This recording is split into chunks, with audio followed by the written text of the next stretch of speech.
let's recap a little bit what we talk about today. So we first started with your background, right? And I also got to learn so much about the medical systems in Taiwan, in the US. Is there anything you want to add? Let me see.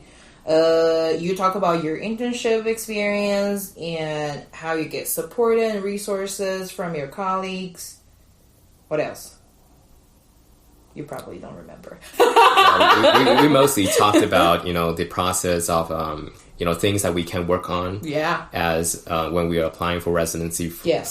Since we're in medical school. Yeah. And then after you graduate, you can do a little bit of research. Yeah. Do some work here in the US to get used to the culture, to get used to the environment, to get to know the people over here, how the hospital functions. Yeah. We talked about, the importance of some of the aspects on your residency application, the US MLE Step 1, Step 2, That's right. Research experience if you're interested in academia, volunteering experience if you have, and work experience. Yeah. That's right. And maybe a little encouragement at the end for other medical students. Which I think is the most important thing, actually. Yeah, you just have to believe in yourself. It's tough. I know, like any other field, it's tough. But I have went through the medical field, so I know that. And honestly, it's just the beginning for me. Residency is a long pathway. Yeah.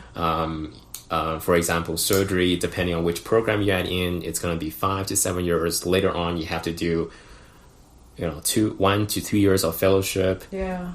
So it's long, right? Applying for residency is just the start.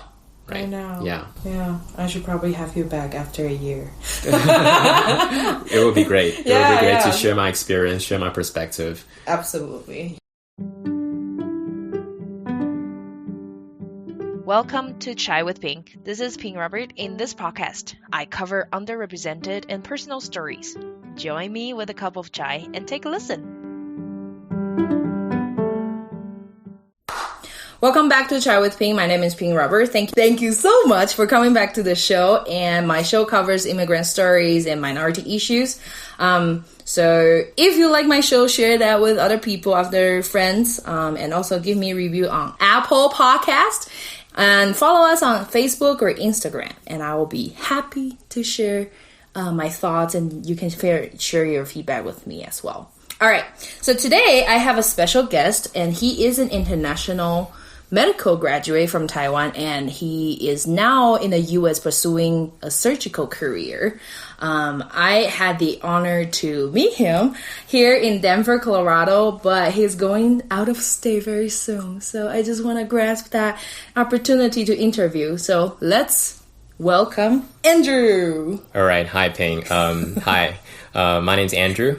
And, Ping, I just want to say thank you. Thank you for, creating this podcast channel, because when I was listening to it, I feel that you have really created a corner for people like me to listen to experience from the immigrants. And, just by merely sharing this experience and, making it, taking it and integrate it into our lives, I feel that this podcast really gives us an opportunity to become much better individuals. So before I start, I just want to say thank you.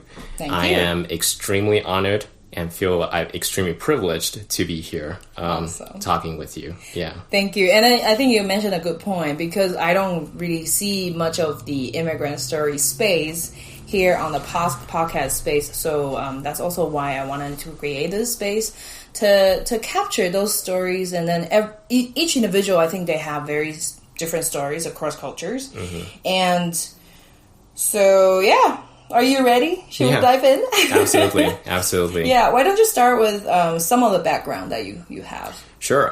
Like you just gave a very brief introduction, I am a medical graduate from Taiwan. I graduated from China Medical University in Taichung, in Taiwan, in 2019. And right after I finished medical school, I was very fortunate to find a research position here at the University of Colorado Anschutz Medical Campus. And ever since, I have been focusing on doing research in pancreatic cancer surgery and great friends, great mentors. And, my experience over here has ultimately made me want to pursue a career in academic surgery. Passion is very important, but knowing the friends and also the mentors who can actually continue on, be with you down the road in your career is also absolutely important. And the people I've met over here in Colorado are fantastic. And, I just feel that this is definitely a good career pathway for me to pursue. Got it. So let's backtrack a little bit. You said that you went to a medical school called China Medical School. Yeah. Tell us a little bit about that, because it's in Taiwan, but it's not in China. That's a very, very good question, Ping. You might have mentioned earlier on, I will be, starting my residency very soon. So I was actually preparing for, doing residency interview in the beginning of at the end of 2020 and the early beginning of 2021. Some of the interviewers asked me, got a little bit confused, saying, "Hey, so are you from Taiwan or are you from China? Because your school's name is China Medical University." Yeah. So China Medical University is, the direct translation from its Chinese name. Yeah. All right. It is called China Medical University. Yeah. It is located in Taichung, Taiwan. Yeah. There is another China Medical University in China, though. Okay. All right. So there are two China Medical Universities. Got to clarify that I went to the one in Taichung. Okay. Yes. Are they related? They are not related. Okay. In fact, their Chinese names are different. Okay. Yeah. So just but the English there, translation, their English names are the same. Got it. Okay. Yeah. So, did you always want to become a doctor? That's a very good question, Ping. I think throughout my medical, schooling career, I enjoyed what I was doing. I enjoyed the classes. I enjoyed the basic, the medical science classes. I enjoyed doing some of the clinical research and the basic science research. So I do enjoy doing medicine. But I think I got into medicine, I didn't think that medicine was something that I am. Well, I was interested in medicine, but I chose medicine simply because my scores were there, and I thought I might give it a try. In the end, I feel very fortunate that at the age of 18, I chose the right path. It certainly is something that I want to do for the rest of my life. Yes, so I do like medicine. As far as I know, that you didn't actually grow up in Taiwan, right? Yeah. Would you like to talk a little bit? Sure. Or should we? Sure. So Ping and I had a lot of personal conversations, and I did share that I actually grew up in South Africa. So I lived in South Africa for more than 10 years, actually. And and that was actually before I started medical school in Taiwan. I lived in South Africa for more than 10 years. Yeah. Okay. Was it a big shift from South Africa to Taichung, Taiwan? Language-wise, not really, because I speak Mandarin at home with my family members. We culture. We come back to Taiwan at least once every year when we were living in South Africa. When I was living in South Africa. Yeah. And so language-wise, it wasn't too much of a difference actually. Coming back to Taiwan from South Africa, definitely there is a culture. There is a culture gap. There is a period of time in which I have to maybe adapt. But people in Taiwan are pretty nice, very nice, and so it was fine. Cool. And today we want to focus more on the experience that you went through for medical trainings and maybe the exams, because I know that you took the exam in Taiwan and also in the US, which I don't think is very common. So why don't you share a little bit about why do you want to become a doctor in the US but not in Taiwan or in South Africa or elsewhere? Just want to ask you, so you mean exam? Do you mean the United States medical licensing examination? I think so, yeah. In short for USMLE. All right. Yeah, sure. So your question is... Why do you want to be here in the US, not to become a doctor in Taiwan? Yeah, that is a very good question. So, the first time I came to the US was actually when I was a medical student. All right. I came to the US. I went to Atlanta, right, Georgia Tech, for a summer internship, a research internship at Georgia Tech, and mainly I was, introduced. I was doing some research revolving around 3D printing and also tissue engineering. Had the opportunity to stay at Georgia Tech and also at Emory University. So that was the very first time that I came. I came in touch with the academia in the United States. Okay. All right. I like the people over here. Yeah. The environment over here. The support, that's what I mean, the resources, and definitely, I feel that, I don't feel, actually, it is, US is, the country that is the most technologically advanced in terms of medicine. As a person who is an aspiring academic surgeon, a person who wants to pursue a career in clinical academia, I thought, maybe US is the right place for me, right? So since I was actually only doing research when I was in Georgia Tech, so I decided to do a clinical rotations here in the US when I was a medical student, and I was fortunate to be connected with some of the people here at the University of Colorado Anschutz Medical Campus. I had the opportunity to rotate 2 months, 1 month. In the Children's Hospital, Colorado, and one at UC Health. And, the experience is phenomenal, right? I definitely think that the clinical exposure and also the mentors that you meet over here are really, really great. They would, set high standards for people, and they would hope that you would meet their high expectations for you by inspiring you. Yeah. I was inspired by some of the people in the Department of Surgery at UC Health, University of Colorado, Anschutz Medical Campus, and I was motivated. I wanted to be like one of them, and I wanted to play a role in pioneering in the medical field. And I know that US is the place that I should come if I want to pursue a career of this type. Got it. Cool. Good idea. And I'm just curious, why not just clinical? Why academia? Yeah, so I think there's a lot of things. If you want to make breakthroughs, if you want to make advancements, if you want to pioneer in certain things, participating in academia is absolutely important. You would need to do a lot of research, clinical research. Yeah. You would have to collaborate with people from across the world. Yeah. And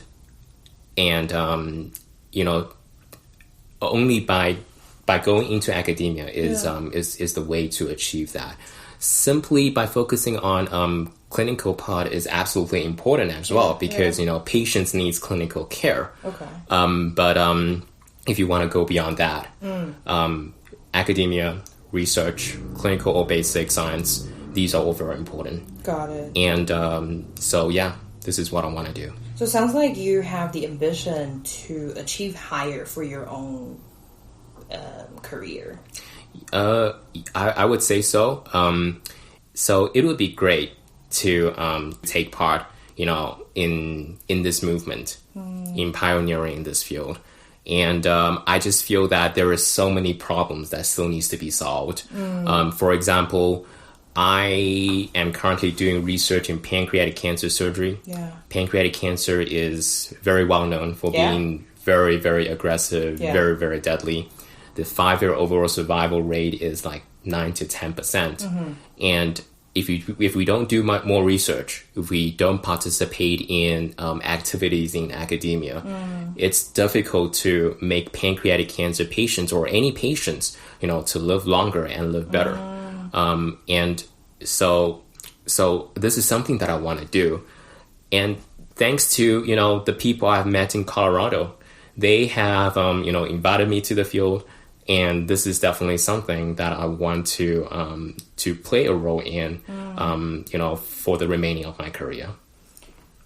I have a question. You don't have to answer it. Just let me know if you don't want to. A lot of people, I know that after they practice as resident doctors, and then they move on to other clinics, like smaller ones or private ones, instead of staying in this kind of, I think you call it researching or teaching hospitals. So why not that route? Oh, so do you mean do more clinical work after I retire? Yeah. Or do you call it retire? So like after do more resident clinical work. Oh, yeah. So I think different people have different career goals. Okay. Some people, they like to focus on private practice or more on clinical practice. Oh. Yeah, it's just based on personal preference. Okay. But is it easy though? If people go on private practice, is it easier for them? That is a question that I can give you a very good answer. Because I actually haven't really been to that path. Yeah. And my focus has really been just pursuing a career in clinical academia. Yeah. But I believe there's difficulties in everything. And focusing on private practice is absolutely important. We need more doctors. Yeah. Not only in whether it's in Taiwan or US or in other countries, we need doctors. Yeah. So having more doctors focusing on purely on clinical work, I think it's important.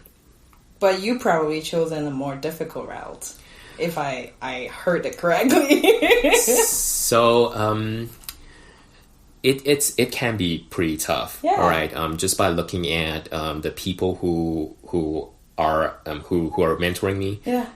They have to put focus on both research, clinical work, and the workload is really big. Yeah. All right. But this is just something that if you want to make an impact, if you want to help participate in making an impact, you just have to do it.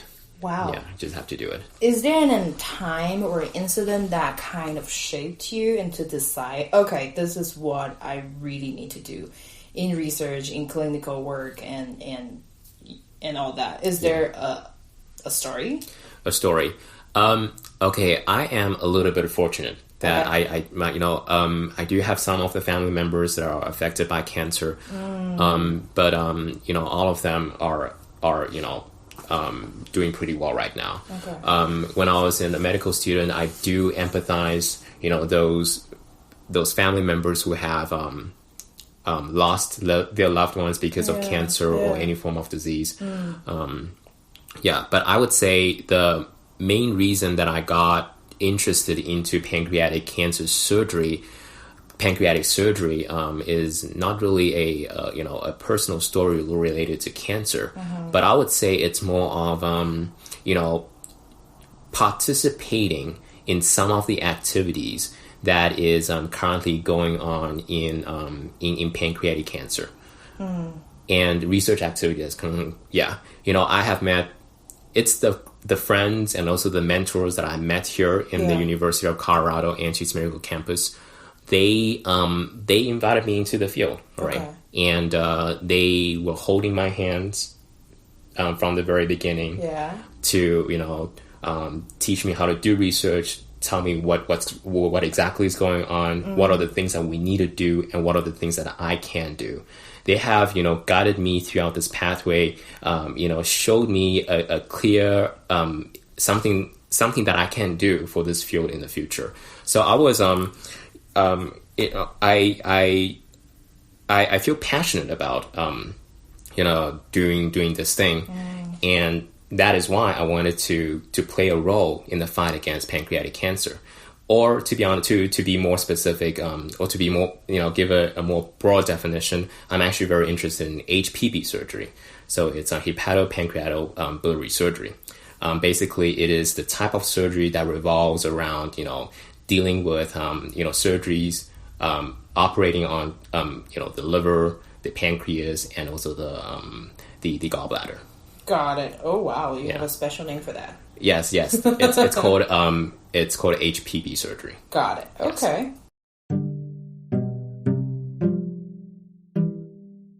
So let's shift gear to how did you prepare? How do you call that exam? Is it a bar exam, a board exam, or how do you call that medical thing? All right. So so for any person who wants to do residency in the United States, you need to take an exam called the USMLE, which is short for United States Medical Licensing Examination. All right. Okay. It is a test that is comprised of 3 steps. Yep. And in order to apply for residency in the U.S., you have to take the first 2 steps, step 1 and step 2. Okay. You can take this test while you're at school or after you graduate. Yeah. There is no time limit, but you need to take it. You have to have your step 1 score when you apply for residency. Yeah. But for internationals, it's more advisable if you have step 2 score as well, because there is a more objective measure for the residency program to screen for applicants. Okay. And then later on inviting you for an interview. Yeah. Because they can take a look at the scores to see if you are academically strong. Those 2, USMLE step 1 and step 2, are absolutely important because their score, the score that we get in those 2 exams, will determine the number of interviews that we'll get. Yeah. Okay. Huh, interesting. So, but it's a very rare case that people would take it internationally, is it? Or it's just my assumption? Do you mean take it abroad? Yeah. Okay. Not really, actually. So there are many international doctors taking that exam. Ooh, okay. So, the USMLE can be taken in any certified prometric center. So, prometric center is very similar. So, the one in Taiwan is located, at the National Taiwan University. Okay. It is a place where students take, their TOEFL, GRE tests. Yeah. Yeah. So basically, it's a computer exam venue. Got it. And you can take the USMLE at that place. Yeah. So as long as if that country, that place that you're at has a certified prometric center, you're allowed to take step 1 and step 2 clinical knowledge in those test centers. But for step 3, you have to take it in the United States. Yeah, because you're going to be here anyways, yes, right? Yes, they have to see you. Yes. Step 3 is an exam that is usually taken when residents are doing their residency. Yeah. And so step 3 is usually not required for international medical graduates. Okay. But if you're interested in getting a certain type of visa, you would need to get step 3. What is the certain type of visa? All right. So visa is actually very important. It's a very, it's actually, it doesn't sound important, but it's actually very important when applying for residency and looking for a job. Definitely. As a IMG, over here, IMG stands for International Medical Graduates. So the visa that I was talking about is H1B. Okay. All right. So we get 2 different types of visas. Most of the times, majority of the times, the program will either sponsor a J1 visa, a physician J1 visa that is, J1 visa. And another type of visa is the H1B visa. Yeah. So H1B visa is an immigrant visa. If you want to, apply for that visa, your sponsor, that is the residency program, would need to have your step 3 scores. Got it. Yeah. Okay. But for J1, it's not necessary. Okay. Any tip you will give to any international candidates for taking the exams? So for me, I cannot grasp the idea, like, you finish your medical degree in Taiwan and as well as finishing that exam in, like, for the US. I don't get it. Okay. How could you do that? Oh, yeah, taking both the Taiwan's licensing exam and also taking the US licensing exam can sound a little bit overwhelming. Yeah. But I have to say most of the materials that we have to study is very similar. All right. Are you just smart or are you being modest? I'm being very honest. Okay. So the things that we learn in Taiwan is very similar to the things that we, medical students learn here in the United States. Got it. But the way that the test is being, question, how they phrase the question might be a little bit different. Okay. So, taking tests is like, preparing for a sporting event. Practice makes perfect. The more questions you do, the better you will, in terms of answering questions. So my tip, I believe that if you're interested in taking the US MLE, it means that you're a medical student. Yeah. And if you are a medical student, it means that you're one of the, the best test takers from your country. Oh, is it? Well, you have to be, in majority of the country, I would say, you need to have very good scores, as to become a medical student, to get into medical school. Yeah. So, you definitely, if you're a medical student, it means that you have the skills. Got it. To do well in a test. Okay. Next is just your ambition, your perseverance, your dedication to the study. Because honestly, when I was preparing for the United States, the US MLE, not a lot of people around me was preparing for that test. Yeah. In fact, I was the only one in my class taking that test. So it can be a very lonely path. Perseverance is absolutely important. Yeah. Whether it's taking the USMLE or later on in pursuing a career in residency, or honestly, it's actually important for any career. For example, you hosting a podcast, perseverance is very important. Thank you. Yeah. And but you just have to work very hard. Let's talk about the differences between those two countries, right? You say it's similar content, but different approach to the same content for MLE in the US and in Taiwan. Mm-hmm. How is it different? So, what is Taiwanese looking for, and what are Americans looking for in that exam? Okay. I would say that, in the USMLE, they give you clinical vignettes. Clinical vignettes meaning that they give you like a clinical scenario, and they ask you basic, questions, questions that are just related to the basic science knowledge or the clinical knowledge if you're taking step 2. Yeah. So it's more like that. Taiwan's exam, I think from what I've heard is from people who are currently in medical school. I think Taiwan is slowly transforming towards that direction in terms of how they are asking in their licensing examinations. Okay. But when I was taking it, the questions were kind of short, right? Like memorization? Yeah, it's a lot of memorization work. And honestly, don't get me wrong, USMLE also has a lot of memorization work. Yeah, but they have that contextual one. Yes, you would have to, think 1, 2, 3 steps in order to land up to an answer in the USMLE. Okay. In Taiwan, it's more of standardized. Yeah, just like it's short questions, short answers. Okay, but then so in preparing the USMLE, it seems to me will there be standard answers or no in those vignettes? So there will only be one correct answer. Ooh, okay. So yeah, that is for sure. But the way, there's only going to be one correct answer for every single question. Okay, but you just have to unwrap that context and then to see, what you need to consider. Yeah. Oh, okay. Yes. Then how did you prepare that? Do you have, materials? Yeah. Or do you go to the 补习班, cram school, that kind of thing? Yeah, so, no, I don't think that there is 补习班for, or cram schools for USMLE in Taiwan. Yeah. Usually people from Taiwanese medical graduate who are preparing for USMLE, I think most of the medical graduates from across the world, when they prepare for USMLE, they either do it by themselves or they have study partners who's preparing the same exam.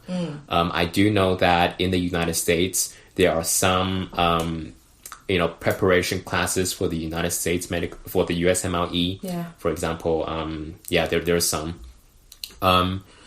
So for me, it was, so the materials that we use, there are certain books that you just have to buy, you just have to absorb, you just have to know it back to front, cover to cover. Yeah. That's called the first aid for USMLE. That's just the name of the book. There are also some videos that it's, very helpful. Got it. And sometimes you just have to do more internet search on the things that you don't know or you need more explanations for. And Got it. Was there any communities that you joined online? Yes. Since they're scarce, right? In yes, Taiwan. yes. So there is actually a very big. There are actually a couple of Facebook groups that have different people who are taking the USMLE test, and I actually found that forum pretty helpful because when I was preparing the test, there are some questions that I just cannot figure out what the answer is, or even if I know the answer because of looking at the answers. Yeah. Oftentimes, I don't know like what exactly is the explanation. So I would just post my question in that forum in the Facebook group. Yeah. And people are very helpful. They would just most of the times they will answer the questions for me. And they could be the alums or graduates, right? Like the people have already taken the exams. Yeah, I think it's a mixture of many people. Yeah. People who have taken it, people who are about to take it, and people who are currently taking it. yes, preparing and is about to take it. Yeah. Okay. Wow, that's very helpful. I think it's very practical, the tips that you mentioned, and it also helped me to understand a little bit more because I have no knowledge in the medicine field. No. Yeah. I mean, I feel it's great if something that I share can benefit some people. I think that's really good. My next question. You ready? Yes. How do you become competitive as an international candidate in the US? I think to be competitive, I think it's important to know what a residency program is looking for. Okay. And what type of program that you would like to apply to. Okay. Because hospitals, you get community hospitals, and also you get residency programs that is more focused on academia, university programs. So if you are applying to a university-based program, it is important that one, you get very good USMLE scores. Okay, that is a must for every single applicant, whether you graduated here in the United States or if you graduated outside of the United States. USMLE Step 1 and Step 2 scores are very important. Yeah. Having publications is also something that can, help applicants to get interviews. Can you talk more about publications? Yeah, so publications usually for, residency applicants, they get publications by doing research that revolves around medical basic science research or clinical research. Yeah. So basic science research is like, you do experiments, in vitro or in vivo experiments, meaning that you do experiments related to the cells or the animals, and you explore, mechanisms of different pathways. That's basic science research. And also you get to do some clinical research that revolves around, finding maybe risk factors associated with certain disease, or finding, comparing two groups and see what are the risk factors, etc. So those are the clinical studies. Basically, they don't focus on, studying the cells or the animal models, but they're more focused on analyzing real clinical data from patients. So those are the clinical studies. And what did you do? I did both. What? Like in Taiwan? So when I was in Taiwan, as a student, I was mostly basic science research. But then when it was focusing on 3D printing and tissue engineering. And then when I started doing clerkship, that is, the clinical rotations, I had the opportunity to meet some doctors, and I started my clinical research by writing case reports. Got it. Case reports, yeah. So, and that will be counted as publication. You would have to, so you write it, and then you have to submit it to a journal. Yeah. It's a very long process most of the time, because for me, when you submit a work, you usually get a lot of rejections by journals, and then you have to resubmit it again. Yeah. But a publication. So these articles would be considered as a publication on your CV is if it's PubMed indexed, meaning that you can find it on a search engine called PubMed. PubMed is basically a search engine related journals. Yes. Got it. Yeah. Oh, okay. And also, man, I'm already feeling stressed for you. How can you actually study, prepare for exams, and also do publication? And you were working kind of, right? Yeah, as a student, we have to when I was a student in medical in clerkship. You have to go to the class. You have to go to the hospital every day. Yeah. Wow. Yeah. Okay, we'll get to that question later because Sure. I do have a self-care question for you. So publication that will make you stand out. Anything else for the international candidates? So so you can do volunteer work, and you can of course it's great if you can do research here in the United States and know the people over here. Okay, one of the concerns that programs may have for applicants, international applicants, is our fit to a program, culturally and language-wise. Yeah. Because, a lot of the applicants, English is not their home language. True. And there is definitely going to be a culture gap. Yeah. All right. So if you could spend some time in the U.S. and really understand the culture and the hospital in the U.S., that would be absolutely helpful. Yeah. And language is something that we can work on as well. Yeah. Because applying for residency is like applying for work. Yeah. Definitely, it's work. You, for example, surgical residents, we work around about 75 to 80 hours a week. So they want to make sure that applicants, the future residents, the incoming residents, are people that they can work with for the next how long the residency training is. Yeah. Got it. Yeah. So wait, you talked about it's better to have like related job experience in the US. Is that also what you planned for when you did your internship in the past? Yes, that's a good question. So for that experience, you can actually split it into a clinical experience and also a research experience if you're interested in academia. Yeah. So for my clinical experience, because I wanted to know a little bit more about the culture in the medical environment in the U.S.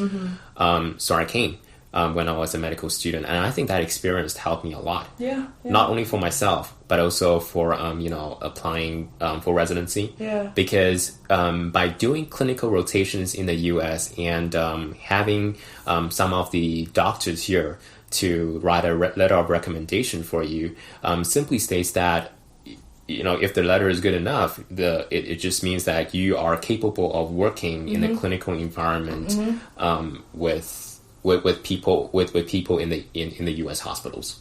Got it. Strategic. Okay. Well, language-wise, because you were educated in English, so I guess that doesn't apply for all Taiwanese. Is there anything else you want to add? I think you just have to be very hard. I work very hard. You have to work very hard. And a lot of the times I feel, there might be failures. Okay. It's a lonely pathway. Yeah. For sure. But you'll meet great people. And I believe it will be very rewarding in the end. Yeah. If this is really your passion in life. Yeah. And, so just keep going if you think that this is the right thing to do. A lot of the times I feel like, the way that your mind, your mentality is the most important thing when doing things.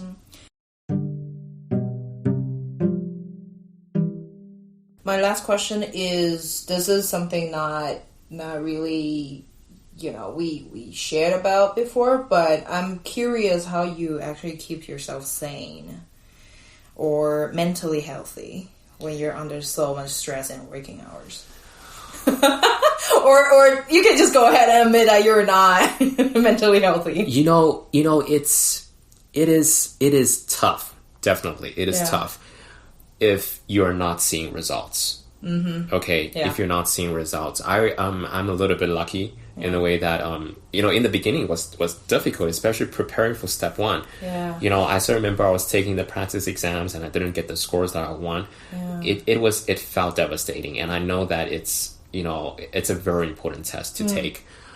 But honestly, just keep moving forward and talk to people if you are, if you're feeling, if you think it's difficult, if there's people you can talk to, definitely talk to them.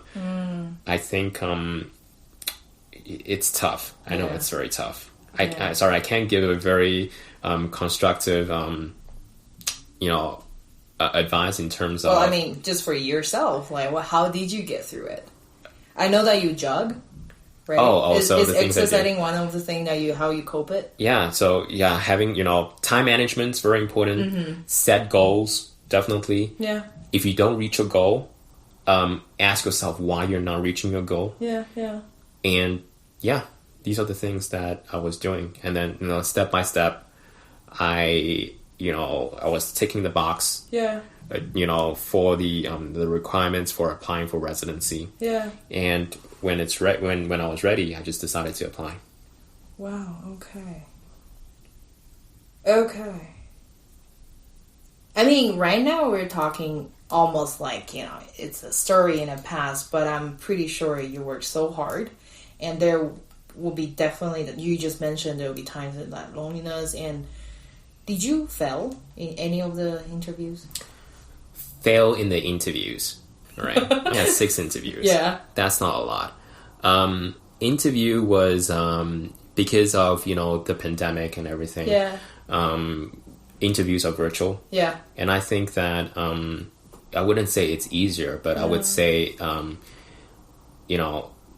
interviews are, I prepared the interview with some of my friends here in the US, and they prepared me well, actually. I think in terms of interview, just be very honest about yourself. I think that's the most important thing. Yeah. Because you need to know, you want to show them who you are. Yeah. Okay, don't hide because they want, you will be working with them. It would be great if both sides know the true side of either the applicant or the program. Yeah. So you would know if you'll feel happy in for the years that you'll be staying there for training. Okay. And I think my advice for the interview is be genuine. Yeah. Be genuine. I don't know how much it sounds like. Okay, we will. Yeah, we'll see. Before we end, any last thoughts that you would like to share? Last thoughts. So it's like I said, it's very difficult, and a lot of times people would share stories of that they didn't make it and things like that. Yeah. A lot of times people would make negative comments. Yeah. But you really have to just believe yourself. And because I think that just by believing yourself and knowing that you can make it, you will get there. We need to know that as international medical graduates, we are the best possible student, a group of very good students from our countries. Definitely. And so it means that we can make it. All right. The U.S. is an international stage for people like us. And so when you're down, think about that. Think about your values, because if you know that you can do it, and if you believe in yourself that you can do it, then I believe that I think that most of us will be able to make it there. Okay, cool.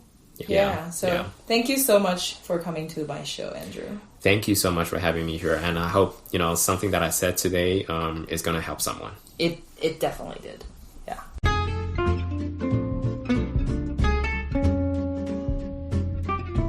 Thanks for listening to Chai with Ping. If you think someone will benefit from this episode, don't forget to share with them. You can also follow us on Facebook and Instagram. If you like my show, you can buy me a chai with small gifts. Details are in the episode notes. Till next time!